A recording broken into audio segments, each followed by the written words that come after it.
Good morning. Hi, everybody. How are you?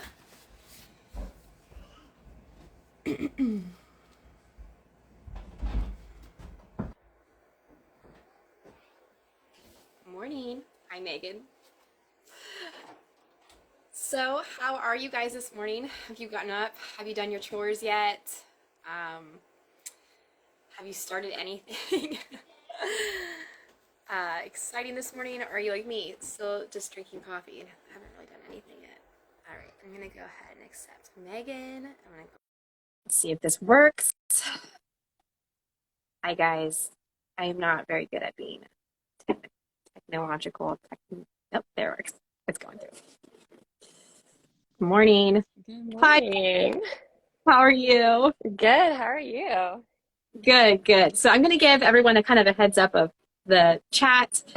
This is something that I have been thinking about doing for a very long time. Um, One thing I love about Instagram is we get like these little glimpses into people's lives, but you only have like 30 seconds, so many, characters to give a message. And what I get a lot on Instagram are these great conversations back and forth, like private messages with people. And I just love how everybody has a story to share. And I want to be able to give the platform to other people to share their story. So if you're a homesteader, you're a farmer, if you're, a small business or just a bigger business that supports this lifestyle, I want to be able to share that with people. I love connections and networking. I'm a huge extrovert. So, so that's my heart for this chat. And so I have Megan today.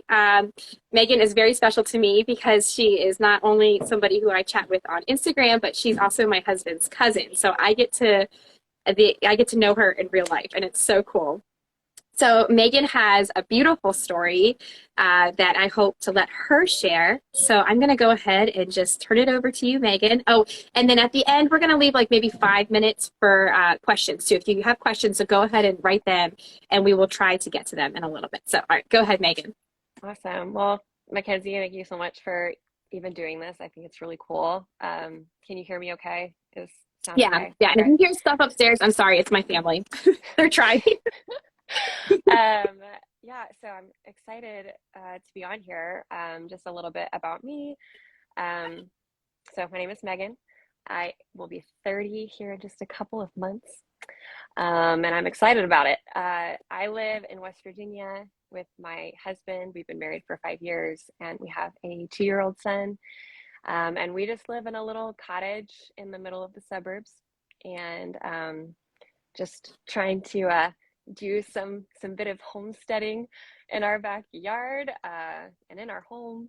But I'm primarily a stay-at-home mom, but I've been a cosmetologist for the last 10 years. So I'm down to just one day a week at the salon to just help supplement some income. Mhm. But goodness, being home, uh, being a homemaker and wife and mom was all I ever really dreamed of being. So yeah, that's a little bit about me in that light. Um, so kind of just as fast of a recap throughout life that I can um, give and bringing me to where God has brought me today. Um, Life is just full of hard things. Um, and everybody's life is just so different in what we walk through. Um, but um, my hard things started at a very young age.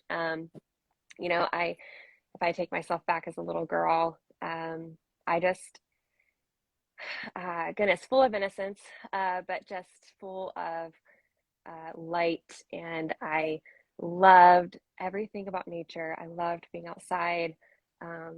I would just lay in the grass for forever, just listening to all the different types of birds. And um, goodness, I just, uh, at a very, very young age, I had experienced abuse from my uncle for primarily my whole younger childhood, um, which then just kind of spiraled into just a lot of trauma. And then that kind of spiraled into a lot of family dissensions and um, So just a beautiful childhood in a lot of ways and a heartbreaking one at the same time.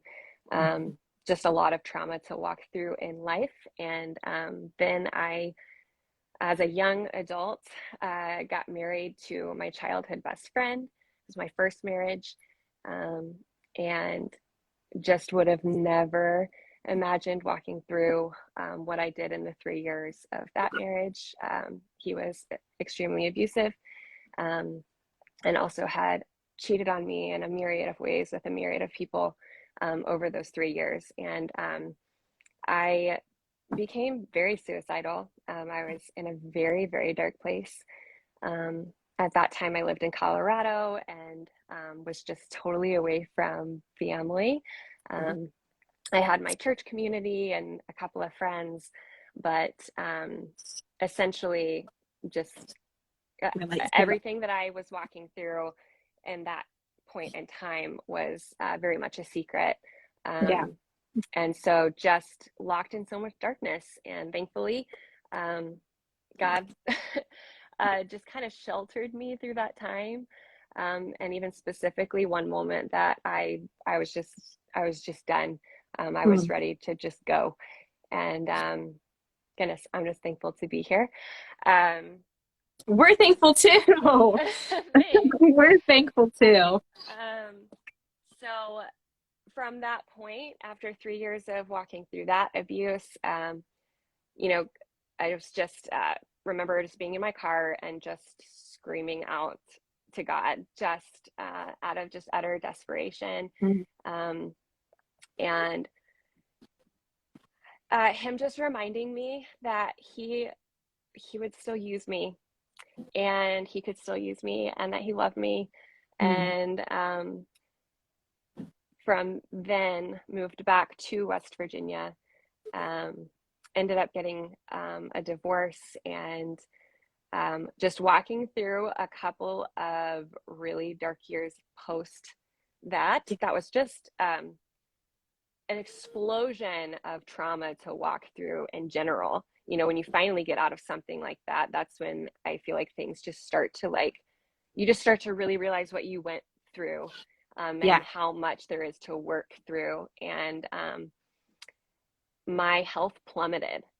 I mean, just plummeted. I wasn't optimal as a teenager with my health. There were some other things going on then that doctors just couldn't figure out, you know, like brain fog and just other random things. My parents I had think I taken me remember to you having a lot of insomnia issues too, right? yes, yes. Just so many things. And um, the couple of doctors I went to couldn't figure anything out, and we just kind of like dropped it from there. Um, but autoimmune things autoimmune diseases and stuff, like it just runs through my family. My sisters have different things, and You know, and I remember, and like some of the homeopathic things that I read too, like trauma and stress and those types of things are just pathways to disease. Basically, that's the yes, beginning of it. It's the nutshell that festers. So it makes so much absolutely. sense. Yeah. And so that's essentially, you know, it's growing in my system. As a little girl, that was so much stress and trauma to go through in general. So that started to kind of open up that pathway. And then after the divorce, it just exploded. And I essentially, I say bedridden. I could hardly get out of bed Mm. for a long time, like push myself to go to work. At that time, I was also doing orthodontics. I was an assistant, and I literally was standing, falling asleep. Mm. Um, and I had a myriad of symptoms, so many things. And yeah, I had a sleep study done, all these things. I finally ended up getting a diagnosis of Hashimoto's. And I had chronic Epstein-Barr, and you know, there was like this beautiful moment that happened when I finally got a diagnosis. Like, finally, a doctor wasn't looking at me like, this is all in your head. And not to say that those were all the answers, right? But I finally had an answer. Yeah. and then started diving into autoimmune diseases and,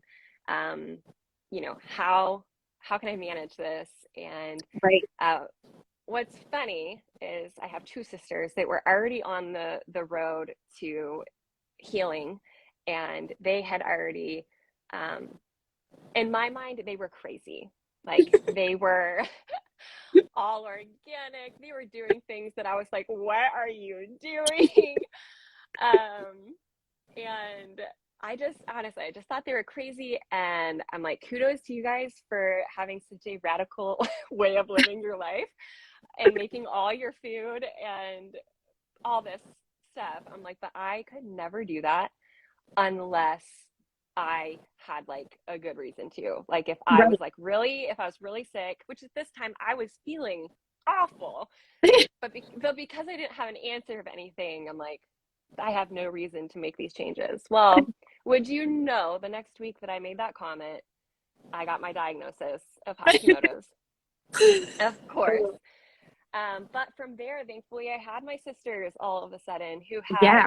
already gone before me in years of trying things out and research and all these things that they were doing. So um, I immediately, I mean, I changed. I just did a total 180. Um, I, went from eating out every day, or just like even at that point, like I just did not have a lot of money, so I was eating a lot of like ramen noodles. Yeah. Um, but yeah, I changed so much. I don't want to like stick on that for too long. Um, but after 3 years of all of these lifestyle and eating real food and all these changes, I ended up putting myself into remission with the Hashimoto's. That's great. I That's I mean, great. I literally, when my doctor told me, I was like, I'm sorry, what? Like, you're this outsider for 3 years of bringing your meals to family gatherings and, Yeah. doing the hard things and not eating this and smelling your husband's takeout because you can't eat it. Yeah. And you're doing 3 years of that. And then to say that your hard work paid off was Yeah. just an incredible thing. You got your And life back. You got your life y- back. yes, and I knew that so many of my symptoms had diminished or completely gone away. The thing that I still uh, suffer with is chronic fatigue, but I'm a mom now, so like, who knows? That could be it. Um, so yeah, so health wise and the Hashimoto's, stemming off from that trauma, but just kind of like paved this pathway for desiring like this more sustainable way of living, Yeah. changing lifestyle. Yeah. When I say slower pace, that doesn't mean lazy pace. Right. Um, just what are the things I want to incorporate in my life that Yeah. bring about life? There are just some things you have to do in order to just keep living, but like, what do I want that to look like? Um, both for me and for my family, and incorporating that real food environment into our home and joining others in that, or having others join us in that. And yeah, so that's a little bit of like heading through like the trauma and heading into, what did I want for the future for health and wellness and all of Right. that. Um, I so think it's, I will say, oh, go ahead. no, go ahead. Go ahead. Keep going. What I was going to say is like, so for 3 years, I didn't have like cheat days, and my lifestyle changed with food. I do not like considering it a diet. I just started eating real food. But I think it's really easy when people make changes to have like these cheat days. Um, but for me, I knew it was so important to just have that consistency, and knowing how crappy I felt for so long wasn't worth it to me to feel that way again. And goodness, our we went through an awful end of summer, end of fall, this past year, we discovered a mold invasion in our house. Um, we had a bad bathroom renovation done a couple of years ago, and they left a tiny leak in our shower wall. And we only live on one level, it's on a concrete pad. So it's not like we would have seen water falling through the ceiling or anything like that. Right, right. Um, but those mold spores traveled through our house for those couple of years. And then at the end of last summer, we had a couple of weeks of like 90 some degree days, and we lost our AC. And the company forgot to order a new unit. So we didn't get a new unit in for 6 weeks. And we were in that hot temperature. And half of the windows in our house are painted shut. So it's not like we could just like keep this massive airflow. And yeah, so with the mold spores having already traveled and the heat in the house, very quickly I started noticing a couple of random items in our house, like Jeremiah's baby carrier was like had just mold all over it. I'm like, what is Yeah. this? Long Yeah. story short, I found a sheet of mold under almost every piece of furniture that we owned. Oh, Yeah. oh, um, devastating. we moved out immediately. We ended up staying with a couple in our church for 3 months. Um, and during that time, I started eating like your average American. You're in someone else's home. Yeah. There's nothing you Um, can do. yeah, and Even vacationing granted, is hard. yeah. So, I look at what my sisters would have done, and they would have kept doing what they do, and they would You have have lived some in that. seriously consistent, strong women in your family. Yes. And I'm not that way. Um, I'm such an introvert. And uh, even though not going backwards in my health is so important to me, I just could not get past that anxiety of being in someone else's kitchen. And that essentially means me living in their kitchen because Right. I make all my own food. Yep. And so I would make breakfasts for my son and I. And then past that, it was like whatever was easiest and, Yeah. whatever we could get. And very like humbling experience. It But is. I just kept telling myself this is the season right now. And as far as health right now, I'm still in remission.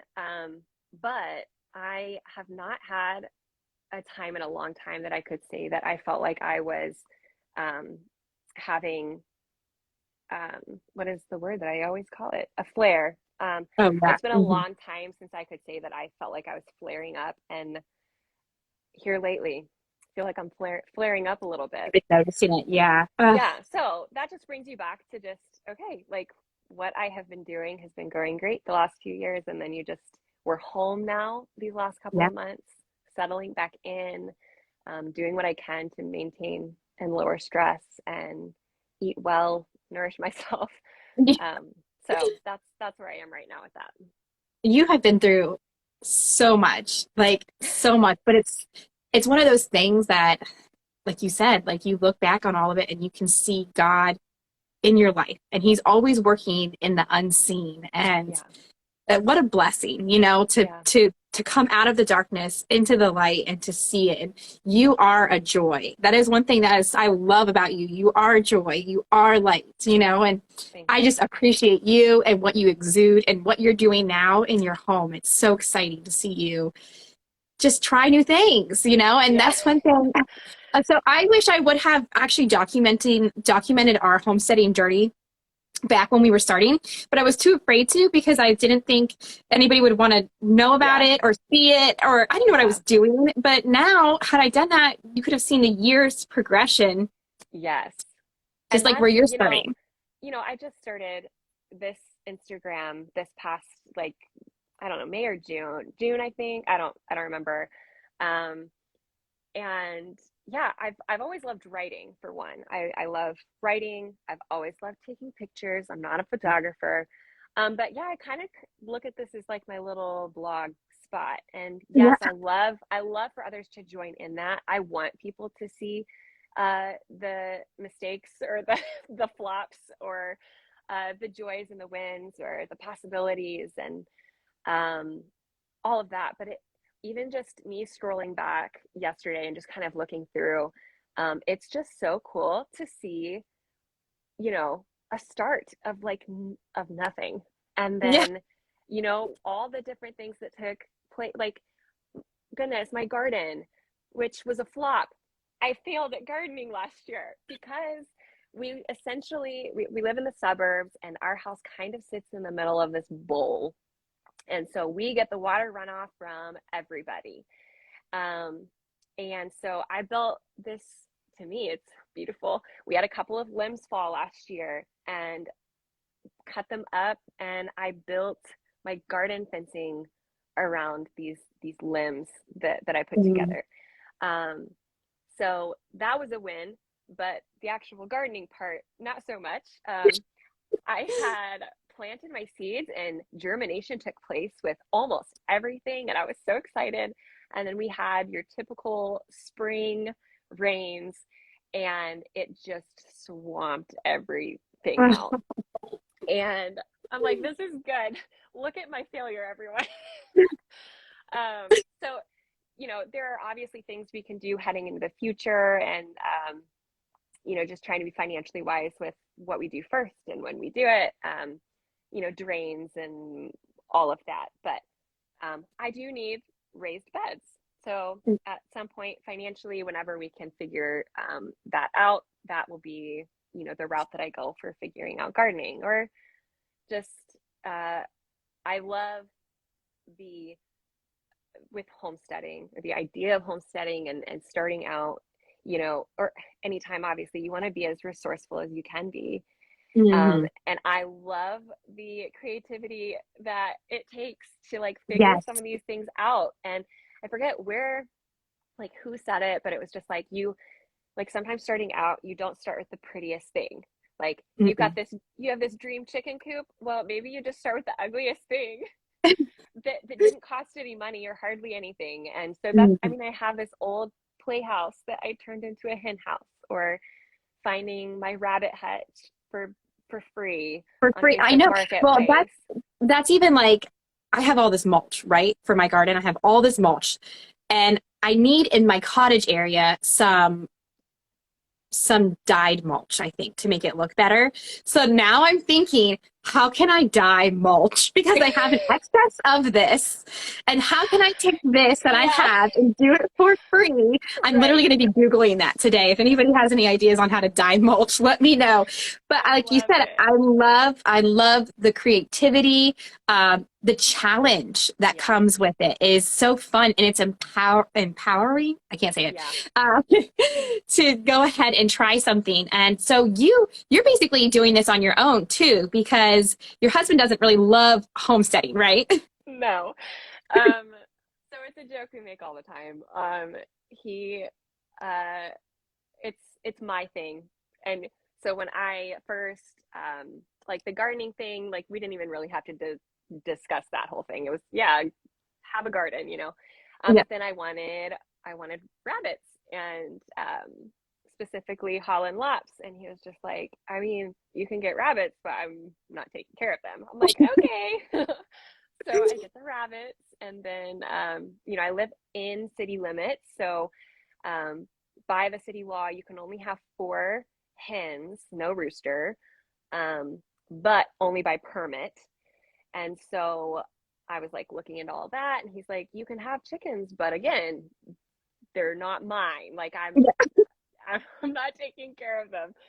Um, and so, yeah, the city approved me for four hens at the end of this past summer. Thankfully, I didn't get started with them because of all the mold stuff that happened, because we already had to drive 45 minutes every day, or Blake did it most of the time. He said he He wasn't said going to he take didn't it. want to take care of the rabbits. And it was just after I got God them, bless too. that man. I know. And he was so patient about it. Um, and so, yeah, every day, still taking care of them while we were 45 minutes away from our home during the mold disaster. Um, and then I don't know where I was going with that. Oh, so anyway, got the four chickens in the end. and then got two more because the city approved me for two more. I just decided to call. I was like, four is the limit, but I wonder. Yeah, You never know if you ask. right. Um, and so yeah, they approved me for six, which is great because we get just over the amount of eggs that we go through every week, which is too cool. But yeah, Blake, I am essentially doing all of this myself, minus when I need some extra muscles. So like Right.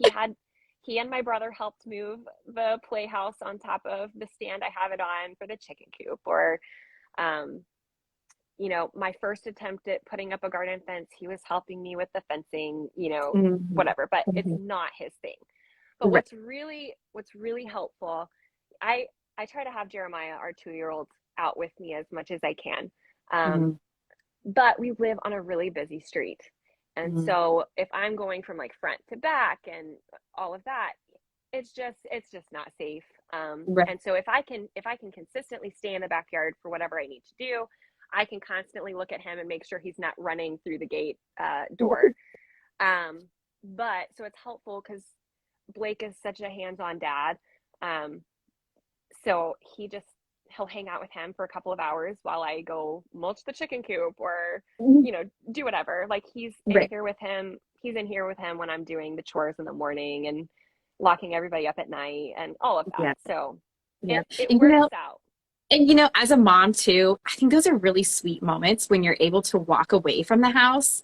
I don't Mm-hmm. know. I really love that. Like, I feel like such a, I don't know, a rush of relief, I guess you could say, when I know Brance's inside taking care of the kids and I can go out, get some fresh air Yeah. and take care of the animals, even though it's work. I mean, it's work. Yeah. It really is one more thing to take care of and keep alive. Yeah. And it's funny you mentioned that because so my mom had 10 kids and um she already had so much to do, let Yeah. alone she for years would have this massive garden. Yeah. And, then she started honeybees and chickens and all of that. And I uh, kind of picked, like, rewinding on that a little bit, she actually started this thing in me as far as like the gardening endeavor. I Hmm. wasn't I Hmm. wasn't around for the start of her doing bees and chickens. But I remember being 4 years old and my first experience of seeing a garden. And I went out to just be with her outside. And I still have this vivid memory of her digging up potatoes from the ground. Hmm. That's so And as a sweet. as a 4-year-old, I'm like, whoa, like It's cool. what is happening? Um, but yeah, my mom, 10 kids, she would get up at like 3 in the morning every day. She would do laundry, the dishes would be done, and uh, the house would be, she'd get the house cleaned up before we like made it a disaster again. But she spent so many hours outside, Mhm.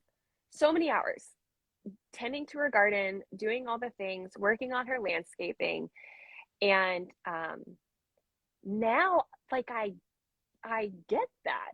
Yeah. Like it's, I've had general other hobbies or, whatever, but Mhm. Mhm. being outside and just getting out there and doing the things that I love in that way um just brings so much life to me. And it Yeah. is so, so refreshing. So to be able to have one, the peace knowing Jeremiah is safe and sound and having a great old time with daddy while mom goes and does her thing, Yeah. um, is just, yeah, I love it. I'm so Yeah. grateful. Yeah. So Yeah. so Blake cannot be a homesteading guy if he wants to. He's really helpful in other ways.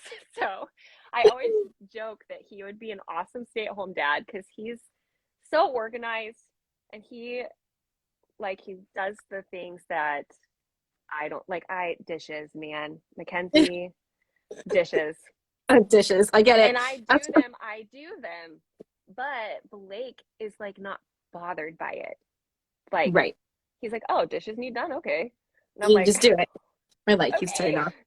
I get it. I get it. I totally get it. Yeah. Well, where do you want to Anyway, go in the future? Where do you see yourself homesteading? What plans do you have this year or for future years to come?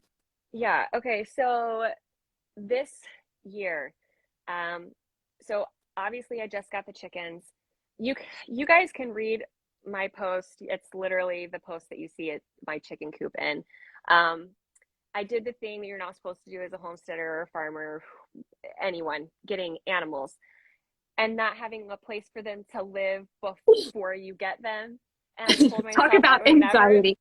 I told myself I would never do it, but you guys need to go read my post because it's humbling and it was quite the experience. But all that to say that the chicken coop is in a temporary area of our backyard. And so my dream this really essentially before we get to summer, I would love to put the chicken coop where I originally wanted it. It's going to have an extra long run, and I'm actually going to include my rabbit hutches into it. Oh, that's cool. And so I just love the idea of the chickens working in the rabbit manure, and I'm going to try the whole deep mulch method for the run. Yeah. And yeah, I just love that. I have Finnegan, my buck Holland Lop. He is in his hutch in with the chickens right now, so he's not lonely. I've got the girls and the mamas and the babies and the big hutch together. So anyway, that's a goal, is doing that. And then just kind of keeping my eyes peeled for things that I could either turn into raised beds or whatever. I'm trying to stay away from things that would have chemicals and stuff. So, you know, different pallets and stuff do. I just want to just be conscientious about what I'm going to use. And so keeping my eyes peeled for that this year because I want to do that. But what I'm focusing in on planting, which is what is in my control right now, and seems more obtainable, is I'm planting a crap ton of zinnias, like a ton. So that's awesome. I was inspired. We have a neighbor way down the road that just had this huge patch of zinnias in their front yard. And it was such a joy to be taking our walks by, like just seeing this multitude of beauty just right there. And I'm like, my front yard is going to be loaded this year. So that's my goal right now. Future hopes and dreams would be to have a little bit more property. I've never been someone who wants like a huge house or anything. You know, compared to your house, our house is very large. We have like 1,100 square feet. I think it's like 1,100. But it's a small 3-bedroom, 1-bathroom little house. And I'm fine with that. But I would love to have a little bit more property. We sit on like a quarter of an acre. Okay. But most of that is that bowl. Yeah. Sorry. You guys need to go. You guys need to close the door now. Love you. Locked. Sorry. Close the door. I love you.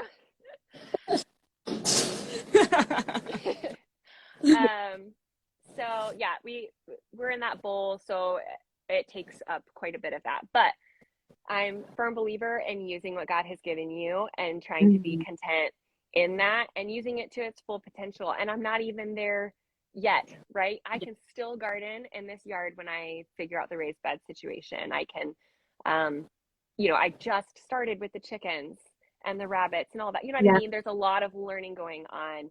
And I can still learn so much by being on this property. But future, it would be awesome to have a little bit more.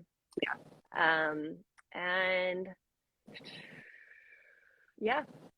that's really the future hope there. I think that's great. And I think there's a lot to be said for learning to be content with what you have and growing where you are, because that is like one of the biggest themes in our life. We have tried so hard to get to the next spot, you know, and you're always looking ahead, but you don't always enjoy what you have now. Yes. Yeah. And that's been something at the forefront of my mind for years. And I see myself do it all the time. I see so many people do it all the time, especially the people you're closest to that you have consistent relationships you see the day with. So you know, you're waiting for marriage. Oh, you've got the marriage. Well, I need children, you know, and oh, I need this or I need that. Then like it's just the next thing. And it's okay. It's wonderful and beautiful to have hopes and dreams for the future. But I think the problem is when you're not taking a breath in where God has allowed you to be. Yeah. Granted, not for me to dismiss the fact that sometimes those moments are very dark. So you don't Yeah. necessarily want to stay there, right? Sometimes you are breathing to get through. Yeah. But I just mean in general, I have prayed for so many of the things that God has allowed me to have now. There are still really hard and dark things. And there are hard and dark things coming. But my goodness, how thankful I am that I am where I am right now, Yeah. even amidst, anything that I could go through, anything that I have gone through. I'm just so thankful for Yeah. where he has me right now. Yeah. So Yeah. I agree. Because there's so many times I tell people, oh, we live in a 620 square foot, 1 bedroom, 1 bath log house with 4 kids. And they look at me like, but you must be a saint. I know. Well, yeah, obviously. But every time I pull up the driveway, I think, how lucky are we? Yeah. We get to live in this magical place, And yes, it's not ideal. I don't have a bathtub, and I love baths. I love baths. I actually Yeah. pulled out a plastic tote. We have a Rubbermaid tote, and that's the kids' baths. It's like, Listen, yes. but those are just like, this is just such a sweet time in my life that one day we will hopefully maybe build on. Maybe we will have a bigger house. That's kind of the end goal. But I'm trying not to rush it and wish it away, because it is so sweet. And, like you said, like these are things that I have prayed for years. And I literally lived next door and looked at this house for 4 years. Wanted to buy this thing. It's insane. And I think it goes to when you just trust God. Trusting God is huge too, and saying, okay, God, I don't know why I'm going through this right now in my life. I don't know why this is so hard. Outside circumstances, inside circumstances, my own personality, my own afflictions. But I'm just going to trust you that you're going to help me through it. And he cares. Yeah. And when you do that, and it's so cool when you do that, and you open your eyes and you see the little ways that he's working in your life, you're like, okay, God, I see you. I get it. I mean, my wood chips, my wood chip pile. Okay, I've lived in this area for 4 years. I could not get wood chips. And this year, God has blessed us abundantly in wood chips. And to anybody else, like a normal person who doesn't homestead, you'd be like, that's weird. But if you homestead, yay, wood chips. Yes, but if you homestead, if you farm, if you live this life, you know how valuable this is. Such a good resource. It's free, and it's just God saying, I care about you. I see you, So good. So sweet. Megan, thank you so, so much. Is there anything else you want to finish or say or wrap up with? I don't think, goodness, I think we just covered everything, really. Essentially, not everything, all the things I think that we could have, should have, Yeah, I agree with you. Yeah. I'm just scrolling through. Does anybody have any questions for Megan too before we wrap up on her life or homesteading and the suburbs? Just checking comments. Thanks, Kia. Kia is a beautiful person too. You guys should all follow Kia, by the way, too. Yeah, so thank you so much, everybody, for being here for our first Farm Folk Collective chat. This means the world to me. I hope that we can continue these conversations with people. Like I said, it's so easy to see the squares and to think, oh, they have their lives together. They've, got these certain circumstances, and we're just all people. We're just people. Yeah.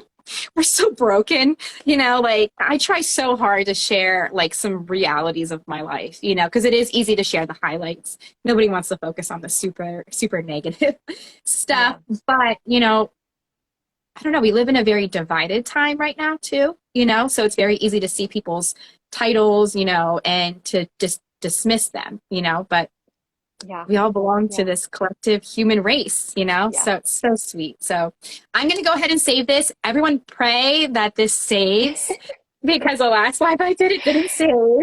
And I'm going to go ahead and repost it.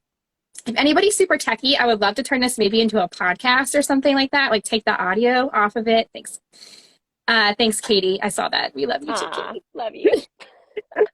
And so yeah, thanks guys for being here. Thank you, Megan, for doing this. I really Thank appreciate it. you. Thank you so much. Yeah, Thanks, well, take guys. care. Okay. Bye, guys.